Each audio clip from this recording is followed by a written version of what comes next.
They called her Pizza Face in the hallways. They dumped her lunch in the trash. They made her senior year a living nightmare. But 15 years later, when those same bullies desperately needed jobs at the city's biggest tech company, guess who was sitting behind the executive desk reading their applications? Sometimes karma doesn't just knock, it owns the whole damn building. This is Maya Chen's story, and trust me, you're going to want to hear every single word. Picture Westfield High, 2009. Maya was that girl, you know the one. Thick glasses held together with tape, oversized sweaters that screamed, "Please don't notice me." She had dreams bigger than her small Ohio town, but acne that made her want to disappear into the walls. She was brilliant, valedictorian material, but in high school, being smart doesn't protect you from being different. And different was dangerous at Westfield. Jessica Morrison ruled the school like a queen bee with a poison sting. Blonde, popular, and absolutely merciless. Her little court included Brad Hoffman, the football captain who thought cruelty was a sport, and Emma Walsh, who filmed everything for social media before it was even called that. They were untouchable. Maya was their favorite target. It started small, accidentally bumping into her in the halls, whispering just loud enough for her to hear. But high school cruelty has a way of escalating, doesn't it? The cafeteria incident changed everything. Maya was sitting alone, again, when Jessica's crew surrounded her table. "Oh my God, what is that smell?" Jessica announced, loud enough for half the school to hear. "Did something die over here?" The entire cafeteria erupted in laughter as Maya's face turned crimson, but Jessica wasn't done. She grabbed Maya's lunch tray and dumped it right into the trash. "There, now we can all breathe." The video went viral before viral was even a thing. Emma had filmed it all, and by the end of the day, everyone had seen Maya's humiliation. But here's what nobody knew. Maya was recording too. Not with a camera, with her memory. Every face, every laugh, every moment of cruelty. She was building a list, and she was very, very good at remembering. Maya's parents found her that night sitting in her room staring at her acceptance letter to MIT. "I can't wait to leave this place," she whispered. "I can't wait to never see any of them again." But she was wrong about that last part. College was Maya's rebirth. At MIT, being brilliant wasn't a curse. It was currency. She shed the thick glasses, found her confidence, and discovered she had a gift for technology that bordered on genius. She graduated summa cum laude, earned her MBA from Wharton, and landed a job at a startup that would change everything. Technova was small when she joined, but Maya had vision. She could see the future of software development before anyone else even knew it existed. While Maya was building an empire, her former classmates were, well, let's just say life after high school hit them differently. Jessica's modeling dreams fizzled out by 25. Brad peaked in high school and spent his 20s jumping between dead-end jobs. Emma's social media obsession never translated into actual success. By their early 30s, they were all struggling, all desperate, all looking for a way out of their small-town lives. Meanwhile, Technova had grown from a scrappy startup into the most influential tech company in the region. They were hiring. Big salaries, amazing benefits, the kind of opportunity that could change everything. And their head of talent acquisition, the person who read every single application, who decided who got interviews, who held the power to change lives with a signature, was Maya Chen. The same Maya Chen they'd tormented. The same Maya they'd humiliated, the same Maya they'd tried to break. But they didn't know that yet. Jessica submitted her application first. Marketing manager position. She'd been unemployed for 8 months, living with her parents, watching her old friends move on while she stayed stuck. She needed this job. She needed it desperately. Her resume was creative. She'd inflated her experience, exaggerated her achievements, and prayed nobody would check too closely.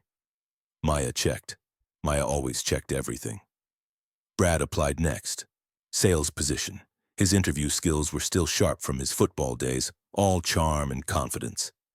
But his work history was a disaster. Fired from 3 jobs in 5 years. Always someone else's fault, of course, never his responsibility. Emma wanted the social media coordinator role. She figured her years of posting selfies qualified her as an expert. She was wrong about that, too.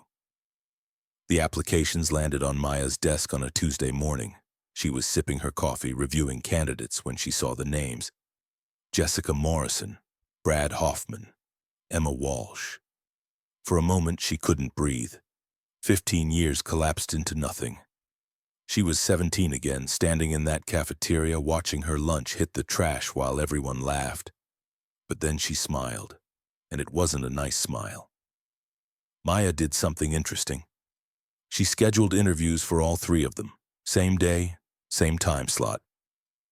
She wanted to see them face to face. She wanted to watch their reactions when they realized who held their futures in her hands. The day arrived. Jessica walked into the conference room first, confident and polished. She'd spent her last $100 on a new outfit, convinced this was her moment. Then Maya walked in. The color drained from Jessica's face. Maya? Maya Chen? Oh my God, I can't believe it's you. You look amazing. Wow. Maya sat down, opened Jessica's file, and smiled that same cold smile. Thank you for applying to Technova, Jessica. I have to say, your resume is not uninteresting. Marketing manager at 3 different companies that don't seem to exist anymore. Can you tell me about that? Jessica fumbled. She stuttered. She tried to charm her way through it, but Maya had 15 years of success behind her now. She wasn't the scared girl anymore. She was the executive. She was the one with power. Do you remember high school, Jessica? Maya asked, her voice perfectly calm. Do you remember the cafeteria? The interview ended 5 minutes later. Jessica walked out in tears. Brad was next. Same script, different actor. He swaggered in, still thinking his charm would carry him through. Until he saw Maya.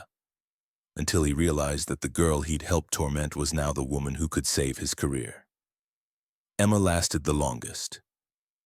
Maybe because she was genuinely desperate. Maybe because she actually tried to apologize.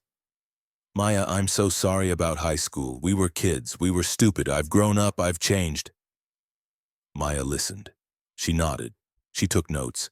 And then she said 6 words that changed everything. Thank you for your time. We'll be in touch. The rejection letters arrived 1 week later. All 3 of them, signed by Maya Chen, head of talent acquisition. The same Maya Chen they'd called Pizza Face. The same Maya they'd humiliated. The same Maya they'd tried to destroy. But here's the thing about karma. It's not just about revenge. It's about justice. It's about consequences. Maya didn't reject them because she was cruel. She rejected them because they weren't qualified. Because they'd lied on their resumes. Because they'd never learned to take responsibility for their actions. Jessica found out about Maya's success through social media. She saw the articles, the interviews, the recognition. She realized that while she'd been trying to tear someone down, that someone had been building something incredible. Brad learned about it at their 15-year reunion.